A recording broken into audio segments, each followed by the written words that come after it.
सूत्रों से खबर है कि राहुल गांधी के बाद सचिन पायलट ने राजस्थान विधानसभा अध्यक्ष सीपी जोशी से मुलाकात की है। जी हां, इस वक्त की बड़ी खबर आपको बता रहे हैं। दोनों के बीच करीब 2 घंटे तक मुलाकात चली, लेकिन मीडिया को इस बारे में कोई भी जानकारी नहीं दी गई।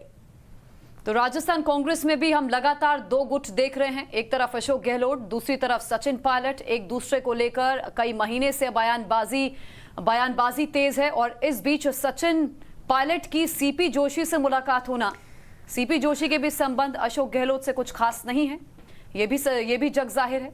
तो ऐसे में सचिन पायलट जब सीपी जोशी से मिलते हैं तो सियासी हलचल तेज होना लाजमी है। रंजिता हमारी सहयोगी हमारे साथ बनी हुई है। रंजिता, जरा बताइए इस रहस्यमयी मीटिंग के पीछे क्या राज है?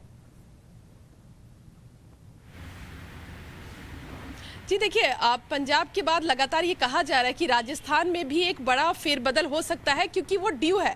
जिस तरह से अजय माकन ने पर्यवेक्षक के तौर पर पंजाब में भूमिका निभाई, जब वहां हमारी बातचीत अजय माकन से हुई, उन्होंने कई बार कैमरे के सामने भी और ऑफ रिकॉर्ड भी कहा है कि सारी रूपरेखा तैयार कर ली गई है राजस्थान को लेकर। पहले मंत्रिमंडल रिशफल होगा, मंत्रिमंडल में सचिन पायलट के लोगों को शामिल किया जाएगा, उसके बाद प्रदेश संगठन जो है उसमें बदलाव होंगे और निगम बोर्ड्स उसके बाद, यानी एक एक करके बदलाव जो है वो राजस्थान में दिखेगा। लेकिन इस बदलाव के बीच सचिन पायलट की सीपी जोशी से मुलाकात, उस तस्वीर को भी सचिन पायलट ने अपने ट्विटर हैंडल से साझा किया है और कहा यह जा रहा है कि पहले राहुल गांधी से मुलाकात और अब सीपी जोशी से मुलाकात।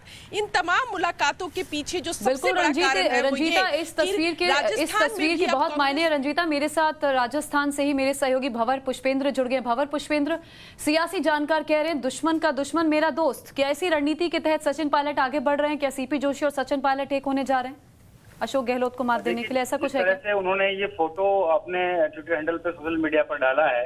पहले जब मुलाकात हुई तो मुलाकात को पूरी तरीके से गोपनीय रखा गया था, और जिस तरह से हमारी साथी रंजीता बता रही थी कि रोड मैप इनका तैयार है कि किस किस तरह से क्या क्या होना है। सबसे पहले मंत्रिमंडल का विस्तार, उसके बाद संगठन में नियुक्तियां, उसके बाद जिला अध्यक्षों की नियुक्तियां, और तमाम जो रूपरेखा है वो तैयार कर ली गई, क्योंकि रिपोर्ट कार्ड पहले अजय माकन पेश कर चुके आलाकमान को।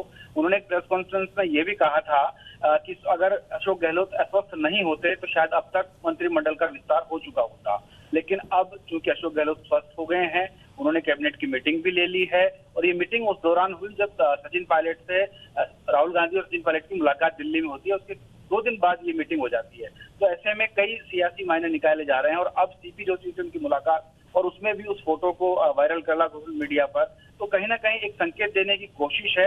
हालांकि उनके जो समर्थक विधायक हैं वो चुप्पी साधे हुए हैं, लेकिन संगठन से आवाजें उठने लगी है। जैसा कि हम पहले भी दर्शकों को बता चुके हैं कि राजेंद्र चौधरी ने खुलेआम उस समय कहा, जब कैबिनेट की बैठक चल रही थी और बाहर उन्होंने मीडिया से यानी कि हमसे बात करते हुए कहा था कि संगठन में बदलाव भले ही हो, लेकिन जिसने पेड़ लगाया फल उसी को मिलना चाहिए। इशारा ये था।